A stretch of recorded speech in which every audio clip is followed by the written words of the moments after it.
Hello, I'm Dr. Jim Wright, and today we have Captain Bill Hall, who's probably the best surf fisherman I've ever met. I know he's won distance surf casting contests. Bill was a past Virginia Saltwater Angler of the Year, and another time he was a release angler of the year. Bill, tell me something. When you come out on a surf on a beach like this, what is the first thing that you look for when you decide at what location you're going to set up to start your fishing? Well, Jim, the first thing we do is we survey the actual water surface looking for anything different. Surf fishing is not any different than offshore fishing or freshwater fishing. Fish orient around structure. And if we have a flat beach, we want to look for anything that's different than the surrounding areas. It might be breaking waves, it might be a smooth spot, it might be slick water, it might be breaking water, but anything that stands out that's different from anywhere else tends to attract and hold fish and bait. Bill, what's your favorite season to fish? I think most surf fishermen will agree that the autumn season is probably the best time of the year to surf fish. The temperatures start to cool up and the fish seem to get hungrier, to get more of a feeding frenzy because they're trying to fatten up for their winter migration, and the fish seem to be more aggressive and a larger amount of fish in the surf at that time.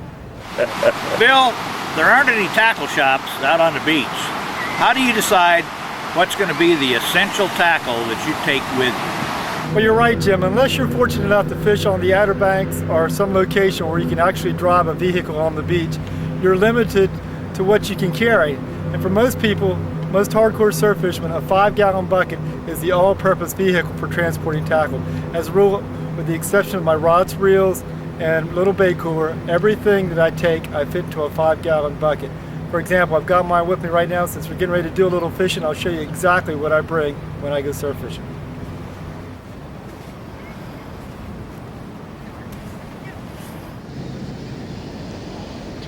Okay, basically all the equipment and tackle that I need, I'm able to fit into this bucket right here. And this is just an example of an actual bucket that I'm getting ready to use for this item. And we're just going to cover the basic necessities, and I'll give you a good idea of what you should be carrying.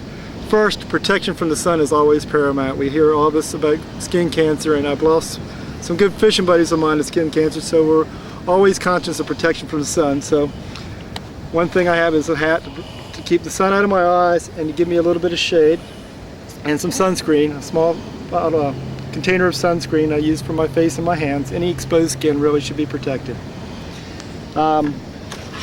We keep very few fish for surf fishing, so we want to be able to document all of our outstanding catches. So I have a camera, a waterproof camera, and the new disposable waterproof cameras are ideal for surf fishing. We have a tape measure where we can actually record the length of our fish, so when we're bragging about how big a fish we catch, we can actually document how large or how long the fish was. Basic things such as a knife, a fillet knife used for cutting your bait. I have backup spools of line in case we have break-offs, and these drink huggies are ideal for protecting your typical quarter spool of line. We can re-spool a reel, we can carry leader material, protect it from the sand and from the moisture. This is just nothing but a drink coolie.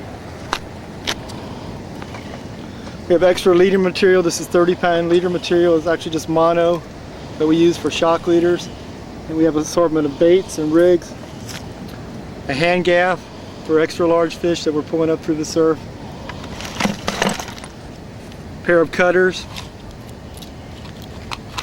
An assortment of tackle. Way up here we have extra hooks, we have extra 2-hook bottom rigs, we have bluefish rigs, extra hooks, an assortment of hooks in different sizes and different styles. We'll get into that later.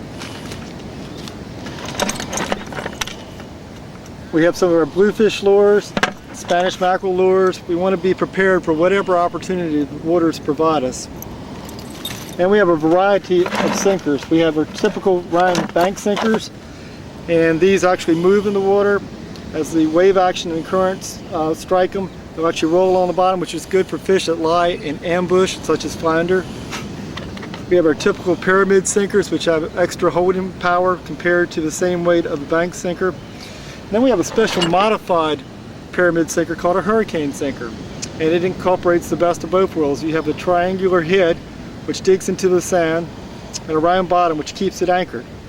And we have those that you can see in a wide range of sizes, because we just do not know what size we're going to need till we get out there, depending on the tide, the current, and actually the moon phase, because you get higher, stronger currents on a full moon or a new moon. You're really not going to know what you're going to get there. So one of the things that I want to emphasize, if you're fishing in an area that's new to you, that you don't have any experience with, visit the closest tackle shop, and they can usually provide you with a good idea of what kind of fish you're looking for and what kind of conditions you're going to find. Okay, let's go fishing. What do you got? Is it a drum? Yes, we do. 2 big channel bass in one single trip is actually really awesome. But when they come through in big schools.